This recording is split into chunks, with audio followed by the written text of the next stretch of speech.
Hello everybody, I hope you are doing great. Welcome to your online English lessons again. Today's lesson is about Modal Verbs Part 1. By the end of this lesson, you will be able to recognize, use and practice modals in the present tense and in the past tense or perfect modals. Let's get started with modals in the present first. Modal verbs in the present are followed by infinitive without to.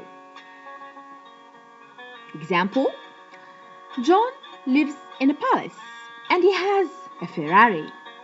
What conclusions can you make about John? So, he is rich. He must be rich. He lives in a palace, he has a Ferrari. So, we are sure that John is rich. That's why we are using here modal verb must. It expresses certainty in the present. Of course, we are talking in the present and using must because we are sure. Next modal verb. John can't be poor. Impossible. He lives in a palace. He has a Ferrari. The modal verb used here is can't. It expresses impossibility in the present. Ahmed is a good student, but today he's absent. Why do you think he is absent? He may be sick. He can have problems at home. He might be simply late. So here we have three other modals, and they have the same use and the same form in the present. So, we are not sure about the reasons of Ahmed's absence, of his absence. We are unsure, we are uncertain. Modal verbs used here are may, can, and might. We are expressing uncertainty. This is the opposite here of must. We are not sure. We are uncertain. And we are expressing uncertainty in the present using may, can, and might.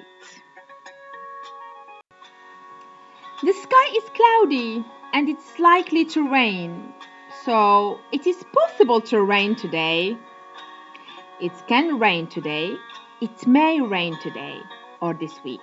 So here again, it is possible. We have can and may, and they also express possibility, uncertainty and possibility. It is forbidden to smoke in hospitals. You must not smoke in hospitals. So here we have the negative of must, which is mustn't, short form, mustn't, full form, must not. So what do we express here by mustn't? We express prohibition. It is prohibited. It is forbidden. We can't, we shouldn't. All right? That's what do we mean by mustn't. And what do we express by mustn't in the present? Prohibition. You have a test. What do? I have a test. I have to revise. Another example. You are driving a car. Then there is a red light. So you are obliged to stop. All drivers have to stop at the red light. So what do we express here by the modal verb have to? It expresses obligation. We are obliged to. So now guys, you can make the difference between modals. Difference between must and can't, may and might.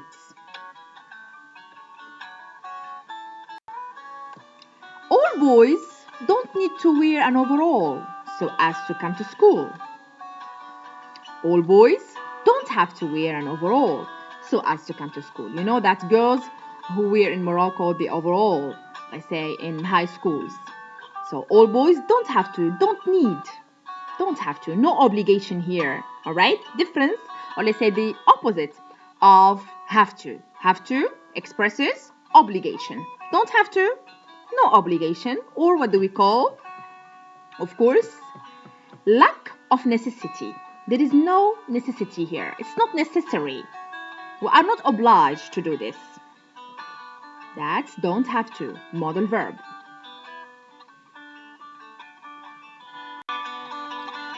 Your friend has a headache. What piece of advice can you give him or her? You should see a doctor. You ought to take an aspirin. Here, again, it's a weak obligation. We are giving an advice to a friend. Okay? So, modal verbs should, ought to in the present expresses given advice or are used to give advice to someone. So here, guys, a task for you to practice modal verbs in the present. So you are going to complete the sentences with should, must, can't, have to, can, mustn't, and shouldn't. So please read the sentences carefully and write the correct modal in the right blank, in the correct sentence, all right? In the correct blank. So please have a look at the sentences, copy the exercise in your copybook to be able to make the difference between the use of should, must, can't, and have to. And of course, you should come back to the forms because let's say the uses, because the uses are really important. So you can make the difference between these modal verbs. You have to come back to the uses to make difference between certainty, uncertainty, possibility, impossibility, obligation, no obligation, or lack of necessity. So these uses have to be memorized, have to be remembered to be able to practice them and write them in the correct way. Now, guys, let's move to the use and the form of modal verbs in the past. It's completely different. Modals in the past, or what do we call perfect modals, are followed by have plus past participle. So here it's different. When we have a sentence in the past and we need to write a modal verb, the modal verb has to be followed by have plus past participle. Let's have a look at this example. Maria is a brilliant student. She got the best mark. Maria got the best mark. How did Maria get the best mark? She studied. So, she must have worked hard. So we are sure because she got the best mark. She must have worked hard. So the form here of must in the past, remember the perfect modal, it's plus have plus past participle. We are expressing certainty in the past. And whenever we use any modal in the past, it should be followed by have plus past participle, guys. The list of irregular verbs. I keep warning you and telling you about the list that it has to be memorized and remembered to be able to write the past participle correctly. So please, irregular verbs. Have a look at them from time to time. And they're going to be stuck in your head. So guys, must plus have plus past participle. Expressed uncertainty in the past. Next example. Did Maria cheat? She can't have cheated in the exam. She's a brilliant student. She can't have cheated. So here, the form is can't plus have plus past participle. Of course, here cheat is a regular verb, ed. We are expressing here impossibility in the past. The same uses, except for should. So we have the same uses in the past, like in the present. The same use, but the different forms. You can see that have plus past participle. is used in perfect models. Our math teacher was absent yesterday. Why he was absent? Let's have some possibilities. He might have had problems. He can have been ill. He may have had an accident. So here we have might and can and may. Plus have plus past participle. They are followed by have plus past participle because they are used to talk about situation in the past that happened in the past. So we are expressing possibility and uncertainty in the past here. Remember, we are just giving possibilities, making assumptions. Next modal verb. Look at that boy. He looks ill. He looks sick. I ate too much and now I am sick. You shouldn't have eaten so much. So what is the form here of shouldn't or should? It is followed by have plus past participle. So should or shouldn't, same, plus have plus past participle in the past. We are giving here an advice about something that happened in the past. We are also expressing what do we call criticism. Criticizing someone, blaming him or her about something. So it also expresses criticism or regrets. All right? That should or shouldn't in the past. Like any other model in the past, followed by have plus past participle. Next modal verb.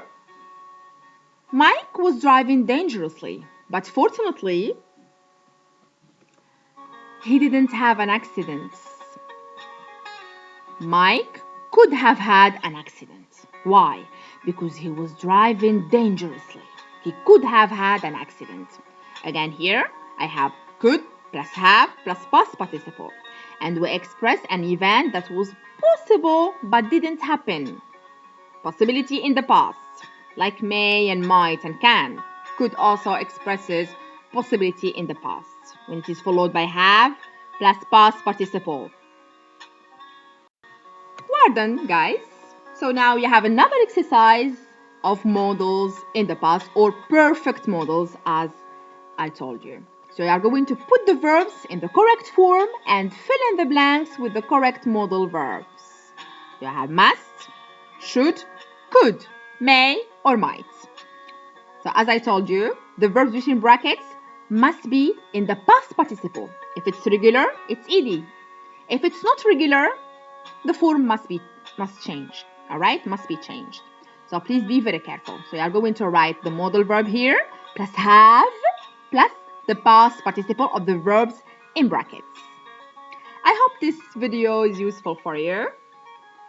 So please watch it several times to be able to understand the differences between modals.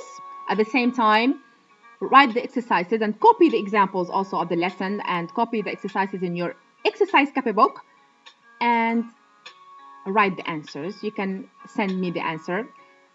It's my pleasure to help you and send you back the correction. Take a good care of yourself and see you next time in the second part of modal verbs in English. Goodbye.